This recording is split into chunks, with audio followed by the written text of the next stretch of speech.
Yeah, I mean, it's lovely. It's always nice when you can stay at home. As you say, I'm just 5 minutes along the road. Yeah, looking forward to it. I don't often get a chance to play in Scotland, so it's always very special when you do. ASI, of course, big backers of ladies golf and big backers of this tournament, and their support, and you can see the infrastructure behind us. They've played a key role, haven't they? Just a word about them.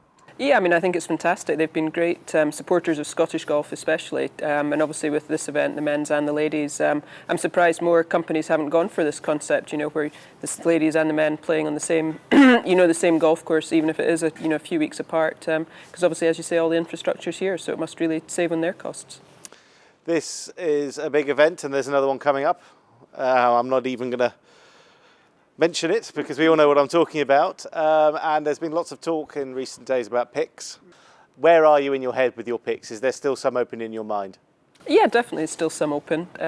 Probably a couple of them are fairly set in my mind, but yeah, a couple probably still up for grabs, varying things that could happen this week. Obviously a lot of people could still play their way in on the points. World ranking wise, probably not so many different options, but points wise certainly a lot could change. There's 70 points up for grabs for a win, so I mean that obviously brings folk like Megan, Esther, Marianne all kind of right in the picture, with a win.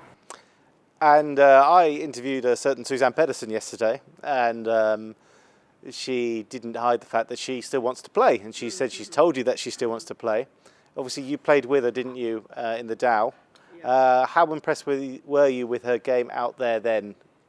Yeah, I mean, obviously a team event, slightly different, but was very impressed with the game. I thought she played well. You wouldn't have known she'd been, away for a year and a half. I think she's got the fire back, wanting to play. I think when you've had a child, you perhaps just don't quite know, what it's going to be like coming back. I was a little unsure myself after having Katie, our first one. So I don't think it's really until you come back and play in an event that you realise it's like riding a bicycle, you don't forget how to do it. So it's great to see that she's got the kind of fire and the urge to come back out and play. So another person thrown in the ring. I would say our team's looking really good actually. Yeah, it was great to see Anna, coming into some form the last few weeks.